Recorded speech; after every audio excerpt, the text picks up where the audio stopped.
Hello guys. तो चलिए आज हम लोग बात करेंगे नए वीडियो में। और नया वीडियो जो है वो शाहजहाँ पर ही आधारित है, क्योंकि कल हमने आपसे वादा किया था कि जो आगे के बचे हुए क्वेश्चंस हैं वो हम कल करवाएंगे।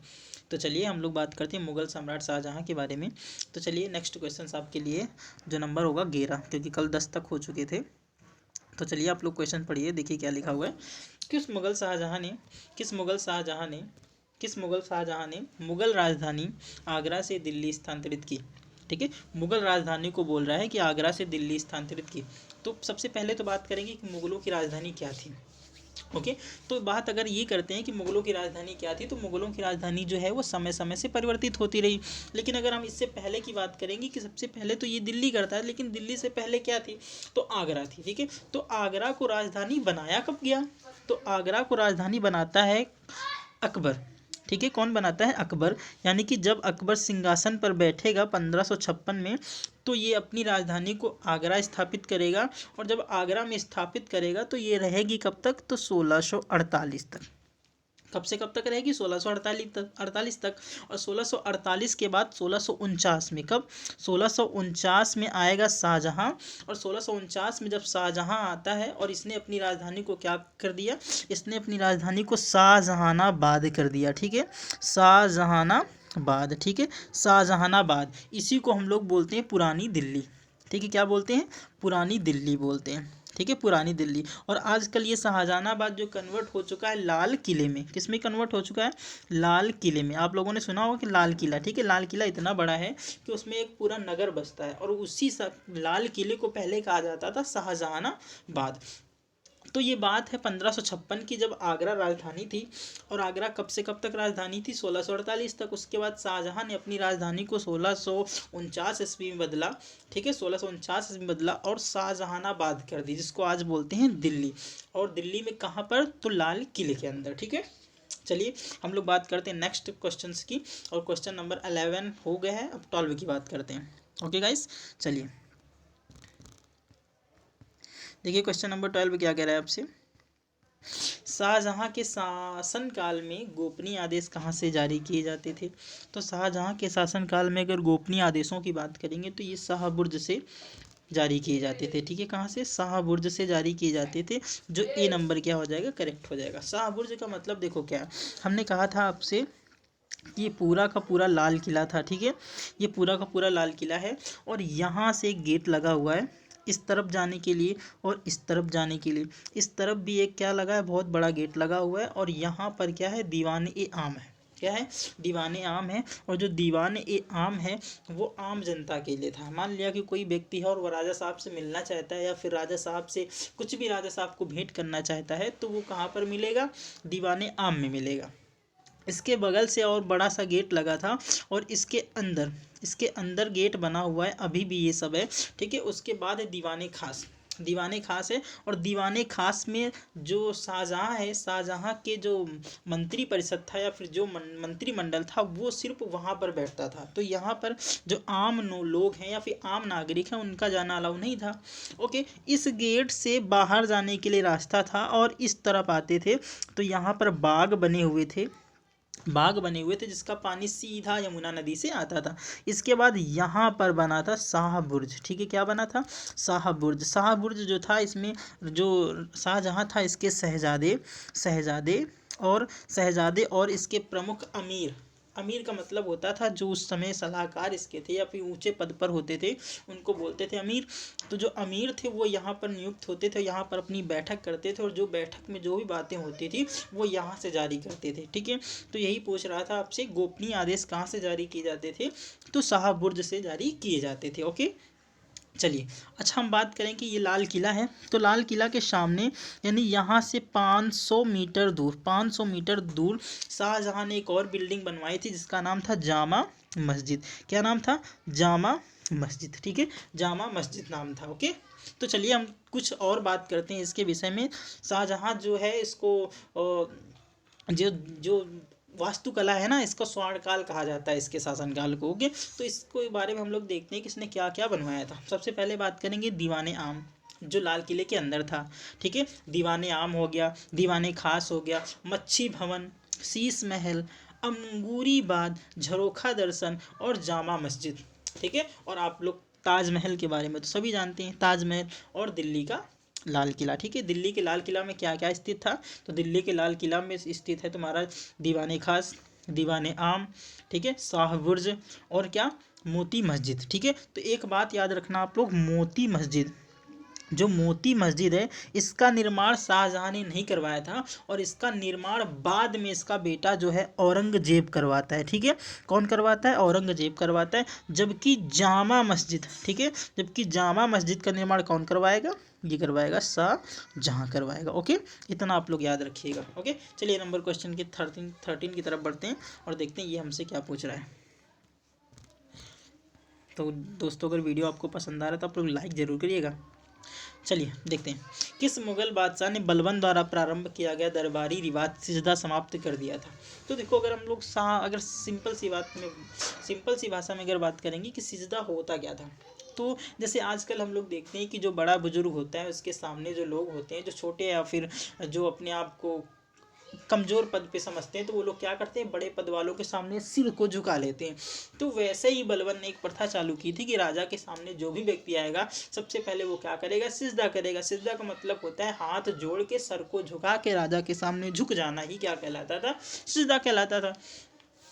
तो अगर बलबन की बात करोगे तो सिजदा, और इसने एक अन्य भी एक प्रणाली को अपनाया था, एक अन्य भी रिवाज को लागू किया था, उसका नाम था पैबोस। हमने पढ़ाया था आप लोगों को सिजदा और पैबोस। तो पैबोस का मतलब था राजा अगर आ रहा है तो राजा के सामने गिर करके उसके पैरों को चूमना क्या कहलाता था, पैबोस कहलाता था। ओके, तो इसका ऑप्शन नंबर क्या हो जाएगा, ऑप्शन नंबर इसका सही हो जाएगा, शाहजहां ने सिजदा को और पैबोस दोनों को क्या कर दिया था, बंद कर दिया था। ओके, दोनों को जब बंद कर देगा तो ऑप्शन नंबर क्या हो जाएगा, बीज करेक्ट हो जाएगा। ओके, चलिए नेक्स्ट क्वेश्चन की तरफ हम लोग बढ़ते हैं और नेक्स्ट की बात करते हैं। चलिए क्वेश्चन नंबर 14 की बात करते हैं। देखिए, बनारस एवं इलाहाबाद की तीर्थ यात्रा कर की समाप्ति के लिए किसने मुगल बादशाह के सामने बनारस के पंडितों का नेतृत्व किया था। ओके, देखिए एक ऑप्शन आप लोगों को नहीं दिख रहा होगा तो उसकी हम लोग बात करते हैं। चलिए, आई होप आपको अब दिख रहा होगा। ओके गाइस, चलिए, तो इसका राइट ऑप्शन क्या हो जाएगा, इसका राइट ऑप्शन हो जाएगा कविंद्राचार्य। क्या हो जाएगा इसका राइट ऑप्शन, कविंद्राचार्य हो जाएगा। ठीक है, कविंद्राचार्य हो जाएगा। ठीक है, तो कविंद्राचार्य के बारे में अगर बात करते हैं तो जो अकबर था उसने सबसे पहले तो जो अकबर था ये क्या करेगा, ये तीर्थ यात्रा कर को समाप्त कर देगा। ठीक है, कब समाप्त करेगा, तो 1563 में। कब समाप्त करेगा, 1563 में। जैसे आप लोगों ने देखा होगा कि जो अकबर था वो जब एक बार अपने राजमहल से ऐसे ही बिना राजपाट की वेशभूषा पहने हुए निकलता है तो उसको पता चलता है कि कैसे कैसे अत्याचार हो रहे थे। उसमें से एक बार क्या हुआ कि जब टहलने जा रहा था तो बहुत से लोग आपस में बात कर रहे थे कि इसके शासनकाल में क्या होता है कि तीर्थयात्रियों पर भी कर लगाया जाता है, जबकि इसको ये बात नहीं पता थी। तो ये अपने दरबार में आता है और तीर्थ यात्रा कर को समाप्त करने का निर्णय लेता है। ओके, तो 1563 में ये क्या करेगा, तीर्थ यात्रा कर को समाप्त करेगा। उसके बाद क्या होगा, शाहजहां इसको फिर से लागू कर देगा। ठीक है, शाहजहां इसको फिर से लागू कर देगा, और जब शाहजहां इसको फिर से लागू कर देगा तो एक संत थे जिनका नाम था कविंद्राचार्य, ये आएंगे और ये इससे निवेदन करेंगे, और इनके निवेदन करने पर मुगल बादशाह शाहजहां जो है वो तीर्थ यात्रा कर को क्या कर देगा, समाप्त कर देगा। ओके, तो आई होप आपको समझ में आ रहा होगा। तो चलिए क्वेश्चन नंबर 15 की तरफ हम लोग बढ़ते हैं।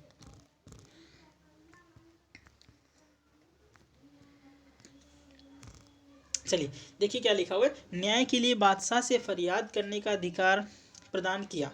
ठीक है, न्याय के लिए बादशाह से फरियाद करने का अधिकार किसने जारी किया था, तो जैसे कि हम लोग देख चुके हैं अभी कि क्या था, जहांगीर और शाहजहां ने अपने शासन काल में अपने जो जहाँ पर ये राजा बैठता था उसके सामने एक घंटी बांध देते थे ये लोग, और जो घंटी बांध देते थे, जो घंटी को बजाता था वो समझ जाते थे लोग कि ये न्याय को मांगने आया है, तो घंटी बजाकर अपने न्याय की गुहार लगा सकता था।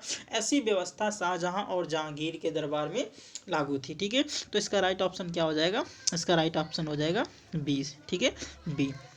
ओके गाइस, तो शाहजहां और जहांगीर के द्वारा ये पद्धति को लागू की गई थी कि घंटी बजा के कोई भी व्यक्ति आता था और अपनी न्याय मांग लेता था। ओके, चलिए क्वेश्चन नंबर नेक्स्ट की तरफ। क्वेश्चन नंबर 16,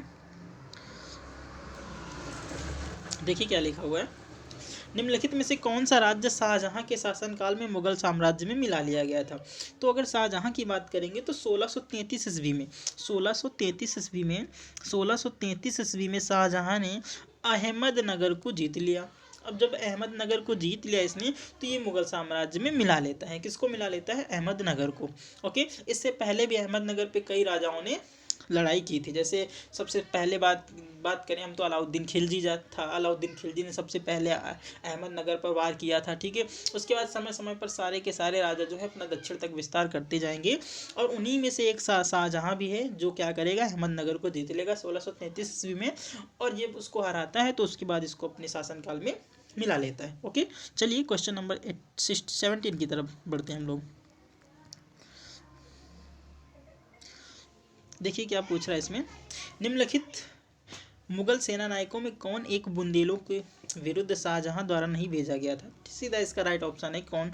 इसको सबसे ज़्यादा कौन सबसे ज़्यादा प्यारा था? तो इसकी बात करेंगे दारा शिकोह को। ठीक है, दारा शिकोह जो है वो सबसे ज़्यादा इसको मतलब ये सबसे ज़्यादा इससे प्यार करता था, क्योंकि जो दारा शिकोह था वो बहुत ही शांत स्वभाव का था। और दारा शिकोह के अगर बारे में बात करते हैं तो ये बहुत ही विद्वान था। ठीक है, बहुत ही विद्वान था ये, और इसको बंगाल वाले इलाके में शासन करने के लिए भेजा गया था। तो जो सबसे इनमें सबसे क्रूर जो है इनका बेटा था वो था औरंगजेब। और औरंगजेब कहते हैं कि औरंगजेब ने शाहजहां को 8 सालों तक कैद करके रखा, और झूठी खबर फैला दी थी कि जो शाहजहां है वो बीमारी के कारण मर गया है, और उसके बाद ये अपना राज्य हड़प लेगा, सभी भाइयों के खिलाफ युद्ध करेगा, और जब भाइयों के खिलाफ युद्ध करेगा तो सभी में से ये विजय हो जाएगा। और जब ये विजय हो जाता है तो शाहजहां को बंद कर लेता है। कहाँ पे? एक महल में, और वो महल जस्ट सामने था किसके? ताजमहल के। तो कहते हैं कि ताजमहल को केवल व केवल शाहजहां देख सकता था वहीं से, और बाकी वो कुछ नहीं देख सकता था क्योंकि उसको नज़रबंद कर लिया गया था। ओके, तो चलिए क्वेश्चन नंबर 18 की तरफ बढ़ते हैं हम लोग। और आई होप, मैं सोचता हूँ कि कितना शॉर्ट वीडियो बने, ज़्यादा से ज़्यादा जानकारी मिले और शॉर्ट वीडियो रहे। चलिए इसके लिए क्वेश्चन नंबर 18 की तरफ बात करते हैं, और उसके लिए जल्दी जल्दी हमको पढ़ना पड़ेगा। चलिए नेक्स्ट क्वेश्चन नंबर 18। निम्नलिखित में से किस मुगल शासक ने ट्रांसऑक्सियाना को हस्तगत करने के लिए गंभीरता से प्रयास किया था? तो कौन करेगा? ठीक है, हम लेसन पढ़ रहे हैं शाहजहां का, तो शाहजहां इससे संबंधित होगा। ठीक है, कौन? शाहजहां। ठीक है, तो आपको ट्रांसऑक्सियाना से कुछ याद आया? जो ट्रांसऑक्सियाना है ना, ये अफगानिस्तान में स्थित है। ठीक है, यहीं पर जन्म हुआ था किसका? बाबर का। ठीक है, यहीं पर बाबर का जन्म होता है 14 फरवरी 1483 को। ट्रांसऑक्सियाना अफगानिस्तान में जन्म होता है इनका। ठीक है, और इनका पूरा नाम क्या था? तो इनका पूरा नाम था जहीरुद्दीन मोहम्मद बाबर। ओके, इन्होंने अपनी आत्मकथा तुझके बाबरी को तुर्की में लिखा था, तथा इसका फारसी में अनुवाद कराया किसने? तो पायदा खान ने। कौन करवाएगा? पायदा खां करवाएगा इसका फारसी में अनुवाद, क्योंकि ये अपनी भाषा जो तुजकी बाबरी थी, तुजुक ए बाबरी थी, इसकी जो क्या कहेंगे, इसकी आत्मकथा थी। ठीक है, तो इसको ये तुर्की भाषा में लिखता है। ठीक है, तुर्की भाषा में लिखता है, क्योंकि जो बाबर था वो तुर्की भाषा का ज्ञानी था। ओके, चलिए क्वेश्चन नंबर नेक्स्ट की बात करते हैं हम लोग। Question number 18। शाहजहां के बल्ख अभियान का उद्देश्य क्या था? ठीक है, तो मुगलों की मातृभूमि समरकंद और फरगना को जीतना। बी नंबर देखिए, काबुल की सीमा से सटे बल्ख और बदख्शां में एक मित्र को शासक को लाना।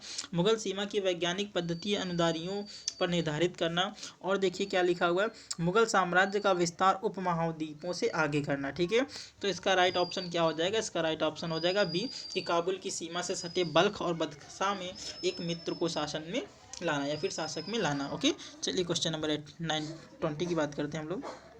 देखिए, शाहजहां ने पुर्तगालियों से लड़ाई की, कंधार को खोया, अहमदनगर पर अधिकार कर लिया। बिल्कुल सही है, सभी के सभी करेक्ट हैं। ठीक है, तो ये क्या करेगा, पुर्तगालियों से लड़ाई भी करेगा।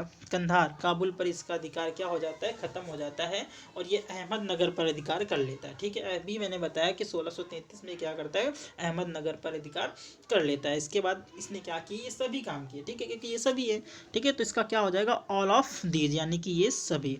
ओके गाइस, तो चलिए आज का वीडियो हुआ समाप्त। तो अगर आपको वीडियो पसंद आए तो आप लोग लाइक करिए और वीडियो को शेयर करिए ज़्यादा से ज़्यादा। ओके, हर ग्रुप में हर जगह अपने स्टेटस पर लगाइए। ठीक है, क्योंकि अभी चैनल को प्रमोशन नहीं मिला है, तो आप लोग जितना भी ज़्यादा प्यार देंगे उतना ही मेरे लिए बहुत ही, आप लोगों का प्यार